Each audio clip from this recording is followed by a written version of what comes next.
Assalamualaikum warahmatullahi wabarakatuh. Asyhadu alla ilaha illallah wa asyhadu anna Muhammadar Rasulullah. Allahumma shalli ala sayyidina Muhammad wa ala ali sayyidina Muhammad. Pertama-tama mari kita panjatkan puji syukur kita kehadirat Allah Subhanahu wa taala karena berkat rahmat beliau kita dalam keadaan sehat dan walafiat. Di sini saya akan menjelaskan tentang Islam dan COVID-19.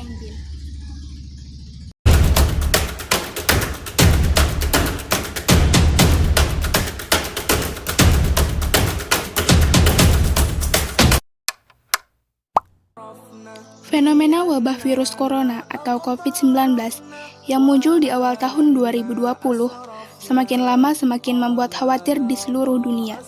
Bagaimana tidak, virus yang muncul pertama kali di kota Wuhan, Provinsi Hubei, Cina, ini telah memakan korban lebih dari 2.600 nyawa dan menginfeksi sekitar 80.000 jiwa. Virus yang sampai saat ini belum ditemukan penangkalnya telah merambah hampir ke seluruh negara-negara besar di dunia, mulai dari Cina, Korea Selatan, Singapura, dan lainnya di daratan Asia, hingga ke Italia, Prancis, dan lainnya di daratan Eropa. Dan beberapa waktu lalu, Presiden Jokowi mengumumkan bahwa kasus virus corona telah menular 2 warga Indonesia. Akibat virus ini, di samping korban yang terus berjatuhan, yang mana angkanya telah mendekati hampir ratusan ribu jiwa, baik yang meninggal ataupun yang terinfeksi, jutaan manusia lainnya terancam terkena wabah mematikan ini. Di samping itu, tercatat ratusan kota diisolasi, ribuan jalur penerbangan ditutup, bahkan secara khusus, negara Arab Saudi menghentikan sementara kedatangan jamaah umroh guna mengantisipasi tersebarnya wabah ini di 2 tanah suci.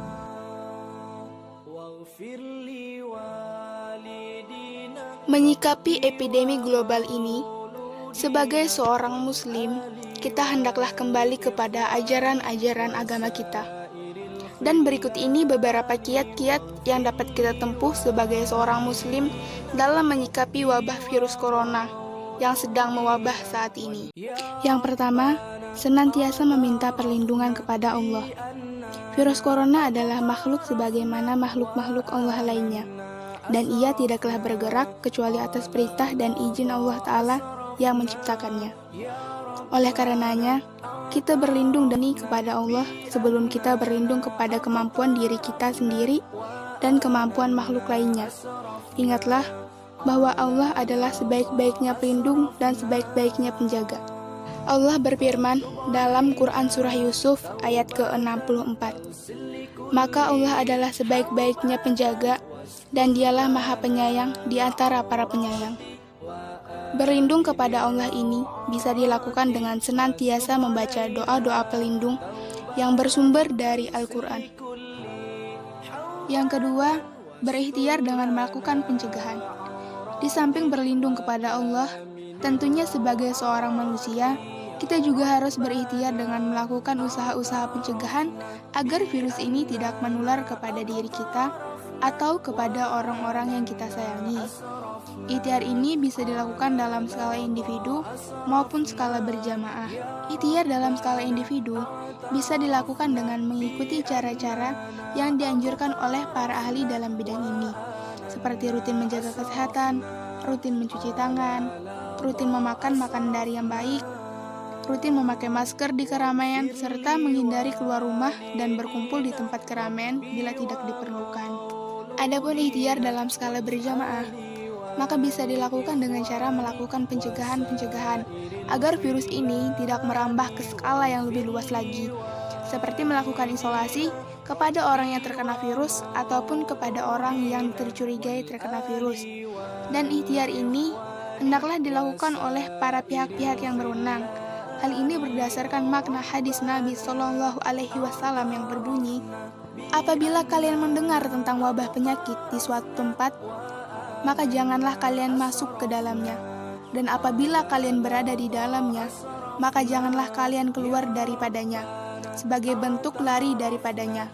Hadis riwayat Bukhari dan Muslim. Ketiga, bertawakallah kepada Allah. Setelah melakukan ikhtiar-ikhtiar yang ada, maka pada akhirnya semua kita serahkan kepada Allah. Kita tawakalkan diri kita kepadanya, karena hidup dan mati kita sebagai seorang hamba, semua berada di tangannya. Allah berfirman, Quran Surah Al-An'am ayat 162. Katakanlah Muhammad, sesungguhnya salatku, ibadahku, hidupku, dan matiku hanyalah untuk Allah, Tuhan seluruh alam. Dan perlu kita ketahui bahwa seorang hamba akan tetap hidup bila mana memang ajalnya belum datang. Bahkan bila virus corona ataupun virus lain yang lebih ganas daripada itu menjangkitinya. Namun bila memang sudah ajalnya, jangankan virus corona atau virus yang lebih daripada itu, bahkan gigitan semut pun seseorang bisa mati jikalau memang ajalnya telah tiba. Ajal seseorang pasti datang, namun pertanyaannya adalah, apakah yang telah kita persiapkan dari amalan soleh menyambut ajal tersebut? Semoga Allah menutup hidup kita dengan husnul khotimah. Yang keempat, yakin kepada Allah akan kesembuhan. Bila ada di antara kita yang ditakdirkan oleh Allah tertimpa penyakit ini, maka yakinlah bahwa Allah adalah sebaik-baiknya penyembuh, karena Ia adalah Tuhan yang Maha Penyembuh. Dan yakinlah juga bahwa tidak ada penyakit yang Allah turunkan, kecuali ada juga obat yang diturunkan bersamanya. Nabi Shallallahu Alaihi Wasallam bersabda, sesungguhnya Allah ketika menciptakan penyakit, maka Ia menciptakan penyembuhnya. Maka berobatlah. Hadis riwayat Ahmad nomor 12186 dan dihasankan oleh Imam Albani. Demikianlah beberapa kiat-kiat dalam menghadapi virus corona pada saat ini. Semoga kita diberikan kesehatan dan dilimpahkan rahmat oleh Allah SWT.